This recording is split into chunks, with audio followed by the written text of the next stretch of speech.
Okay? 2, 3 is polynomial and rational functions. So we did the first part already, which was all the stuff in 2, 3, the beginning of 2, 3, synthetic division, long division, verifying that something is a root by doing synthetic division, getting a 0, and then also finding the functions, evaluating by using that same method. So now we're going to pick up where we left off. So this happens, this rational zero test happens if you get a function that is A, not factorable, B, you have no information about. Like where we left off in 2, 3, I said, here's 1, 0 of your function. Oh, I don't have to wear this. Oh, perk. Sorry. 1 rational, I give you 1, 0. You use that to reduce it a degree and find the remaining zeros. What happens when you have no zeros? Okay, and it's not factorable. And that process starts with this. You are going to find all the possible rational zeros by doing plus and minus the factors of the constant, which is the last term, over the factors of the leading coefficient, which is the first term. So you put it in order first, if you do in order of decreasing degree. Then this, in short, is plus and minus factors of the last over factors of the first. Okay, people call this P and Q, plus and minus Q's over P's. Okay, you call it whatever you want. Then you're going to get a bank of possible roots. This does not mean that all of your roots are going to come from here. This is just your possible roots, which means one real root has to exist in that bank. You will put that on the outside of your synthetic division, and you will try your numbers until you get the one that gives you 0. That will reduce it a degree, and then from there it will either be factorable or you'll use the quadratic equation or quadratic formula, okay? So we start with just like finding the possible zeros. So in this example it says list all the possible rational zeros of f of x equals x to the third minus 3x squared minus 4x plus 12. So I'm going to look at this first. I'm going to make sure it's in decreasing degree, which it is. The first coefficient is 1. The last number is 12. I'm going to go through all the factors of 12, which are 1 and 12, 2 and 6, 3 and 4. All the factors of 1, very difficult. That's 1 and 1.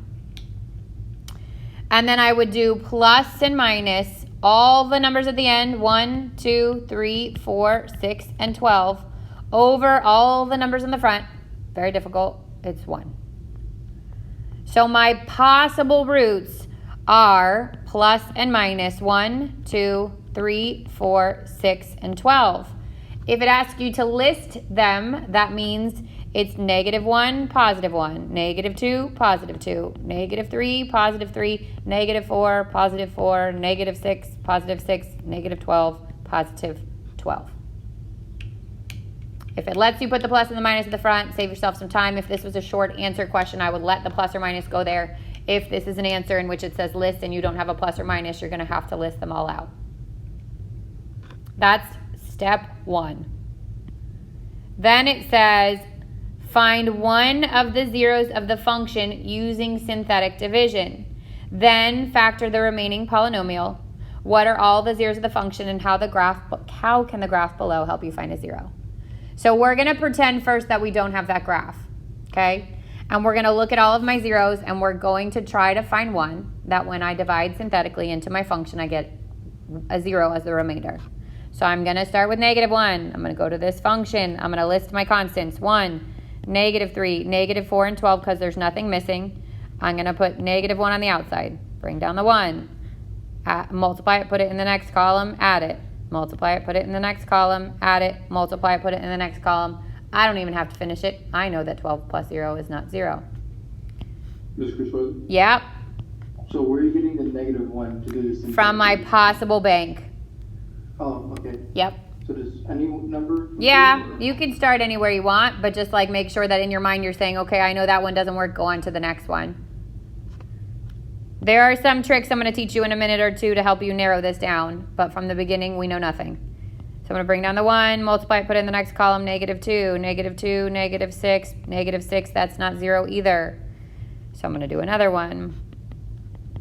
-2, 1, negative 2, negative 5, positive 10, positive 6, negative 12. Yay, I got one that works.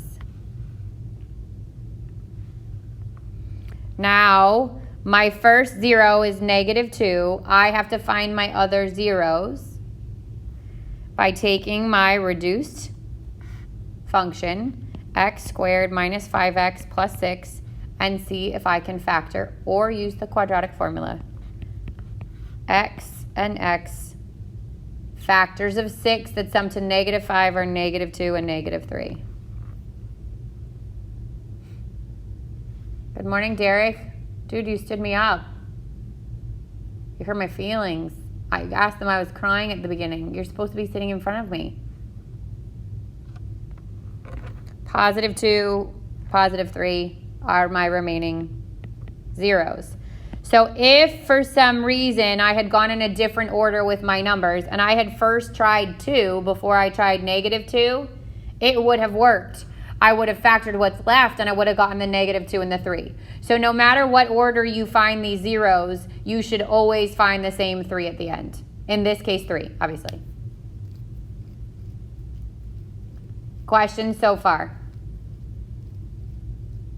Okay, so then it says, what are the zeros of the function, which we just found? How can the graph below help you find the zeros? So look at this graph. What do you notice about this graph that matches what we just found? The same zeros. Good. It's all the same. Oops, I touched the wrong thing. It's all the same. All the x-intercepts are the zeros. Negative 2, positive 2, and 3. I will warn you now, this will not happen on a quiz or a test. You might be able to get 1 0 from your graph, and then you'll divide synthetically using that 1 0, and then the remaining zeros will not be whole numbers. They will probably be irrational, like a square root, okay? Something like that. So the question that, if it goes as planned, on your quiz with this section, I will give you a function. I will say use your graphing utility to identify 1 0 from your possible banks. Then you'll divide synthetically, and then you'll find the remaining zeros by factoring, but they most likely will not be whole numbers or rational numbers. They will be like something like a square root of 5, something like that, okay? All right, this is Descartes Rule, and Descartes Rule helps you eliminate numbers from your banks, okay? Descartes Rule says that if you have a function, no matter what this function is, okay, the number of positive real roots comes from the number of sign changes. So if I look at my function, I put it in order from highest down to lowest, okay, down to constant, and I count the times it changes from positive to negative or negative to positive, that is how many positive roots my answer should have. That decreased by 2 until I get to 0. So if I count my sign changes, so if I go from a positive x to the third to a negative x to the second to a positive x to a negative 1, let's say, positive to negative is 1 sign change, negative to positive is 1 sign change, positive to negative is a third sign change. Then there should be 3, or subtract 2 from it. 1, subtract 2 from that, it's negative, so I don't keep it. So there's 3 or 1 positive roots. The reason why it's or and you subtract 2 is the other kinds of roots that there can be are imaginary roots. And imaginary roots come in pairs. So I might have 3 total answers, but only one of them is a real number and the other 2 are imaginary. My exponent is still going to be x to the third, but I don't know if those 2 remaining are imaginary or not, which is why we say 3 or 1. The test for the negative real roots is the same, except you have to change x to negative x first. So first I plug in a negative x, then I count my sign changes, and it is that number or that number minus 2 or that number minus 2 until we get to the point that it's either 0 or negative. These examples, I think it's easier to look at it, right? If you look at this first box, right? So f of x equals, again, notice it's in highest degree down to none. It has to be that way. So that's the first thing you're going to do. I'm going to count my sign changes. So from positive 3x to the 7th to negative 2x, I don't need the zeros here. It won't count as a sign change anyways. That's one sign change. Then it stays negative. Then it turns positive. That's a second sign change. Then it stays positive, but then it turns to negative. That's a third sign change. So there are 3 sign changes, which means there are 3 or 1 positive roots. When I go to the next one, it starts as positive, it stays positive, it changes to negative, that's one sign change. Changes back to positive, that's a second change that stays positive, which means there are 2 changes. There are 2 or none. 2 or 0 positive real roots.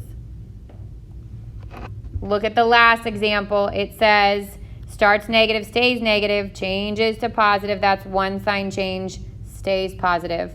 So this is 1 and only 1 because you can't subtract 2 from 1.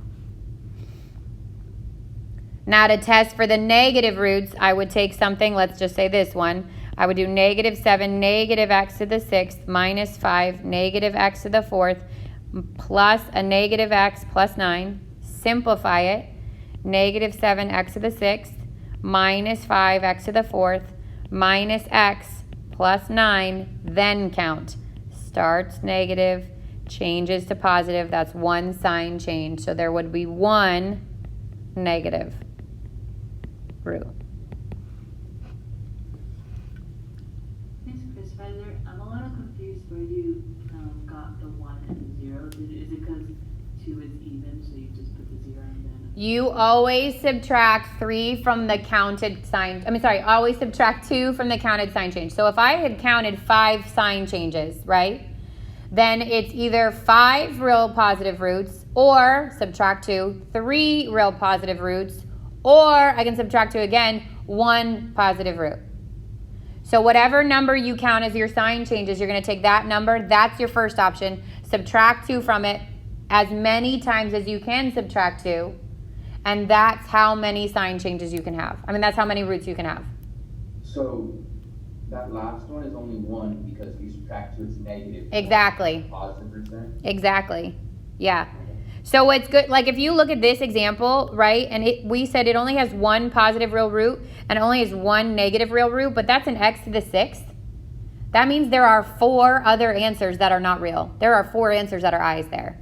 Because whatever the exponent is, that's how many roots there are, right? So there should be 6 roots here, but only one of them can be a positive real root. Only one of them can be a negative real root. That means that there's 4 other roots that are i's. Does that make sense? Ms. Christopher? Yeah. So if there's 5 total sign changes, Yep. it would be 5, 3, or 1? Correct. Oh, okay. Yep. Let's do an example, right? This says for f of x equals x to the 3rd minus x squared minus 4x plus 4, how many positive and negative zeros are there? And then use the graphing utility to find one real zero of the function. What are all the zeros of the function? So look at my original function, x to the 3rd minus x squared minus 4x plus 4. Starts positive, changes to negative, that's 1. Stays negative, changes to positive, there's another 1. So there are 2 or 0 positive roots.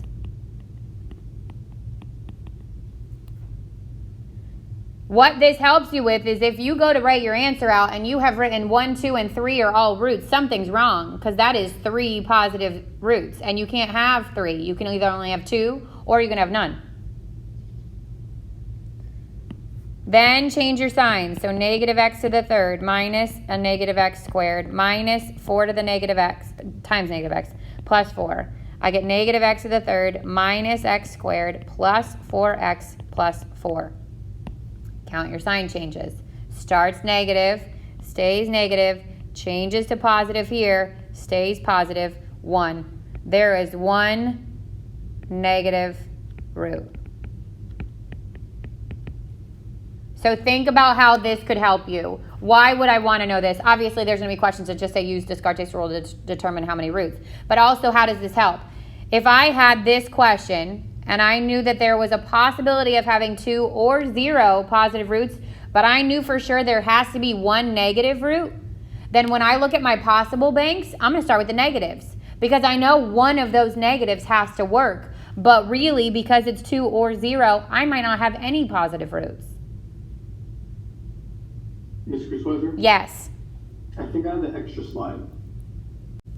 All right, then it says, use a graphing utility to find 1 0 of the function. What are all the zeros of the function? So if I look at my, I just graphed this. If I look at my graphing utility, if I look at where it crosses the x-axis, I actually have 1, 2, 3 roots there. Let's just pick one and start with -2. So if I know -2 is a root, okay, then I would put -2 on the outside, write my coefficients, 1, -1, -4, and 4, because nothing's missing.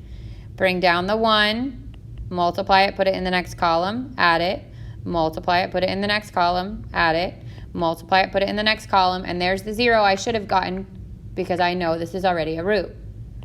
Now I'm going to take this, x squared minus 3x plus 2, factor it,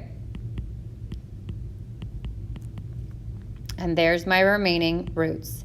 So my overall zeros or roots are the -2 I got from the graph, the 1 and the +2 I got from factoring, which also matches what's on my graph. Okay, the difference is on a quiz or test, the roots that are on your graph are not going to be whole number roots. So you would end up having to, of course, there's a reason for it. You would end up having to do the synthetic division and then factoring what's left and solving it. Okay. So the only way to get that -2 to do synthetic would be from the graph, right? Actually, no, because you could do your possible roots and then test your possible roots until you found it. Oh, right. I get what is the factors of? It would be factors of the last over the first. So it would be factors of 4, right, which is 1, 2, and 4 over the first, which is 1. So I could have tried all those, and you would see -2, 1, and 2 work. Okay. Yeah, but for your test, I will let you use the calculator to find 1 so that you don't have to do all those possibles. I don't need you to waste time doing 700 synthetic divisions, right? So I'm going to give you the calculator to use it to find 1 root, but the remaining roots you won't be able to get from your graph. You'd have to keep going the way that we just did. Okay, we have to actually synthetic and then factor. Yeah, it'll be factoring or even root property. It will be something that will be messy that will give you the last answers. Right. Okay. Yeah. Thank you. You're welcome. All right, now you have this, right? Lower upper bound. So I will not test you on lower upper bound. Lower upper bound is something, again, that helps you narrow down your bank of possibles. So an upper bound just means that whatever that number is, there can be no root higher than that number. So if I determine from my possible bank that if, let's say I had 1, 2, and 4, if I determine that 2 is an upper bound, which I'm going to tell you how to do that, but if I determine 2 is an upper bound, then I would know not to even try 4 because there will be nothing bigger than 2. A lower bound is the opposite. It's the smallest number it could be. So if I'm testing -2 and I find that it's a lower bound, I would know not to test -4 because it could never happen because it can't be lower than -2.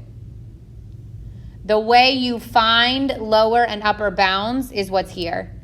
If the number is positive, right, if it's greater than 0, and you do synthetic division and your bottom row is all either positive or 0, then that number is an upper bound. If the number on the outside is negative and I do synthetic division and the bottom row alternates between positive and negative, then I know it's a lower bound. And I know not to try a 0 lower than that.